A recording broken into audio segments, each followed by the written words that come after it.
Delta coming and improving our roads. Our streets are in unbelievably good condition. And ironically, we hardly have any cars on. You know, the pandemic has really flipped that switch, and there are no cars on I-95. You know, so it's you know, kind of an irony that came out of all that we thought it was going to be a horrific situation. Turned out to work out well, but in the end of it all, our infrastructure is in such great shape. So I just want you to know how optimistic I am as the head of state of the city, as it were, that we've got a wonderful council. We work very well together. Council member Harley has promised me a quick passage of the budget tonight. No dissentient votes. Rob, thanks so much for everything. Your belief in the city. You're wonderful partners.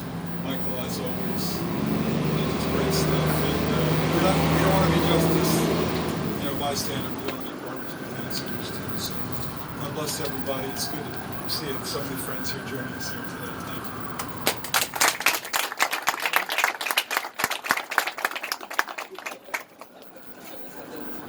Thank you, Mr. Mayor.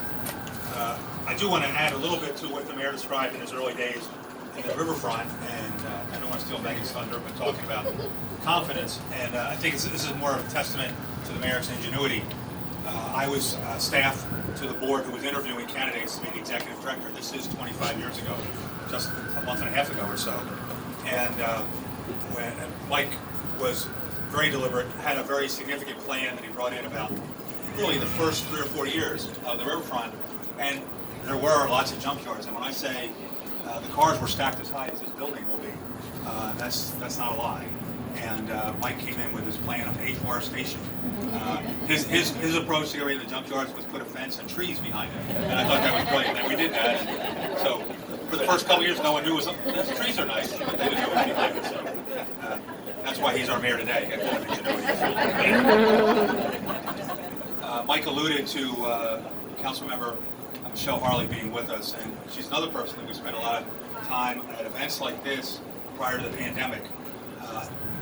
She's council person for the 4th District, and that includes much of the footprint of where BPG is most active, certainly within the riverfront and the Central Business District.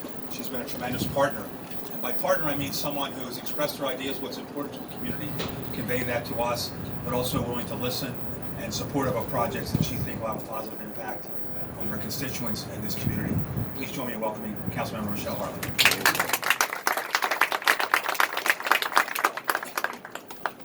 Thank you, Mike. Good afternoon, everyone. I'm Michelle Harley, and I represent the 4th Councilmatic District. And I always say that it is one of the most dynamic districts in the city of Wilmington. I am excited to be here today once again to witness another groundbreaking ceremony by the Buccini Pollen Company.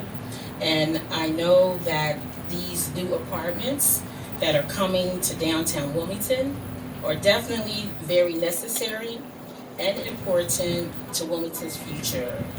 Thank you to the Buccini Pollen Group for your vision, and as the mayor has already said, for your investment that you have made in the city of Wilmington. So I just want to say that I am proud of the vibrant and fast-growing Wilmington that's on its way, and I want to say thanks to all those that are involved.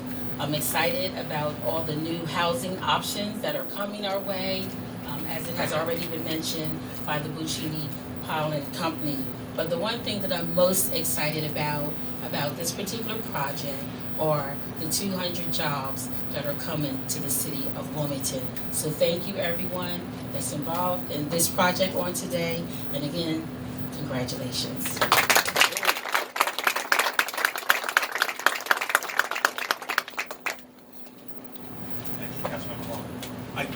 I want to acknowledge the former president of Wilmington City Council who's with us today, Ted Blunt. A dear friend of probably just about everybody here, certainly the Buccini Pollen Group, and Ted, it's good to see you and be here. I also want to acknowledge former City Council member at large Cyril Adams, who's here. Cyril, thank you for being here. also joined by our Chief of Police. Where is Bob Tracy? Chief, thank you for being here. At this time, I wanted to introduce our leader, or co-leader, Rob Puccini, to talk about this project. At many of these events, and probably anyone who will listen, I describe kind of what drives the Puccini Polo Group, and it's the force of will shared by both Rob and Chris Puccini. This project is just as much an example of that as any that we've accomplished. I think that by the size and scale of it, the aesthetic, you can see how committed we are to this city and to creating residences, as well as making something dynamic and making improvement that will last for decades in our city. So please join me in welcoming our leader, my dear friend, Rob Puccini.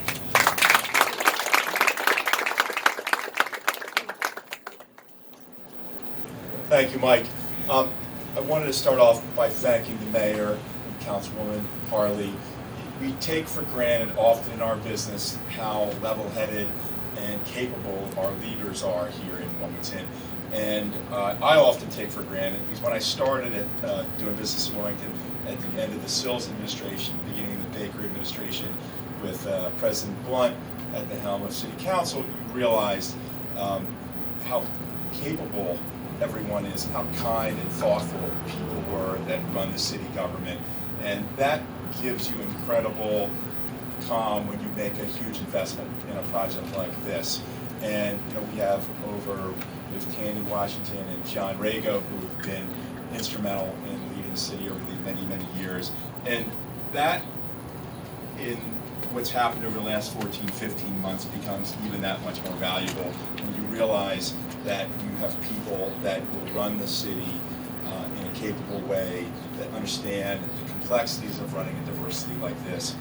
But also, as a business person, it gives you comfort in the huge financial risks that we take, that in other places that we do business with, you don't sleep nearly as well because the quality of the leadership is not what we have here.